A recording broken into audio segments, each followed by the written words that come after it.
Hello everyone, কেমন আছো তোমরা সবাই? চলো আজকে তোমাদের সাথে আমার একটা ডেইলি ব্লগ শেয়ার করি। আর আজকের দিনটা হচ্ছে রবিবার, আর এখন কিন্তু আমাদের চড়ক পূজা চলছে। আর এই ভিডিওটা করছি আমি নীলবাতির আগের দিন। সকাল ঘুম থেকে উঠে আমি বিছানার ঘরটাকে পরিষ্কার করে নিয়ে ফ্রেশ হয়ে নিয়েছি। তারপরে খেয়ে নিচ্ছি আমার রোজকার রুটিনের এই এবিসি জুস। তারপরেই খেয়ে নিলাম একটু পাস্তা। তারপর চলে এলাম রান্নার দিকে। আর আজকে রান্নাটা কিন্তু আমি করছি, আর আজকে হবে নিরামিষই রান্না, কারণ নীলবাতির আগের দিন আমাদের এখানে সন্ন্যাস পূজা হয়, তাই এখানে নিরামিষই রান্না খেতে হবে আগের দিন। এখানে সয়াবিন, কুমড়ো, আলু দিয়ে তরকারি আর বেগুন ভাজা করেছিলাম। তারপরে স্নান করে পূজা সেরে নিলাম। আমাদের ঠাকুর ঘরের সমস্ত ঠাকুর তোমাদেরকে দেখাচ্ছি। পুরো দিনটাই আমি তোমাদের সাথে শেয়ার করব। তারপর খেয়ে নিলাম একটা ঠান্ডা ঠান্ডা তরমুজ। তো চলে গেছিলাম লাঞ্চ করতে। তো লাঞ্চে কি ছিল সেটা তো তোমাদেরকে বলেই দিয়েছি।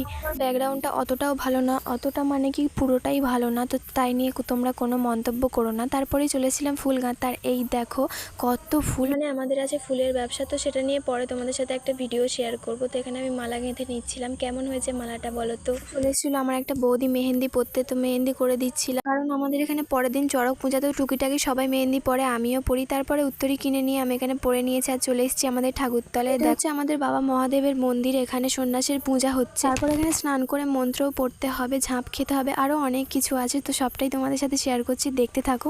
সবাই স্নান করতে চলে গেছিলাম, আমিও কিন্তু চলে গেছিলাম। ক্যামেরাটা অন্য কারোর কাছে ছিল। আর এই দেখো কত লোক, যে মাথায় ঘর নিয়ে আছে ওটা কিন্তু আমাদের মূল সন্ন্যাসী, আর আমরাও কিন্তু সন্ন্যাসী হয়ে গেছি। 3 পাক ঘুরে নিয়ে তারপর আমরা বসে পড়বো মন্ত্রপাঠ করতে। তো মন্ত্রপাঠটা তোমাদেরকে শোনাবো, দাঁড়াও একটু দেরি করো। তাই আছে পঞ্চদেবতা হরিও পঞ্চপনা।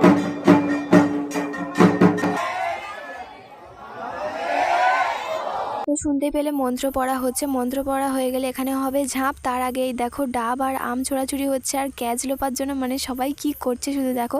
তারপর এখানে মূল সন্ন্যাসী ঝাঁপ কেটে নিল। তারপর পরপর একে একে সবাই ঝাঁপ খেয়ে নিয়েছে। তার ভোলানাথের মন্দিরের পাশেই হচ্ছে আমাদের বড় বাবার মন্দির, আর এটা কিন্তু ভোলানাথের মন্দিরের অনেক আগেই মন্দিরটা প্রতিষ্ঠিত হয়েছে। তারপরে ঝাঁপ টাপ খাওয়া হয়ে যেতে এখানে দিয়ে দিয়েছিল চিড়ে মুরগি খেতে, চিড়ে মুরগি, তারপরে আরও অনেক কিছু খাবার ছিল, সেটা নয় পরে তোমাদের সাথে শেয়ার করা যাবে।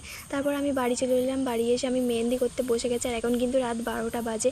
তো আমার মেহেন্দিটা কেমন হয়েছে বলো। তার আজকের ভিডিওতে কিন্তু এই পর্যন্তই। তো দেখা হচ্ছে পরের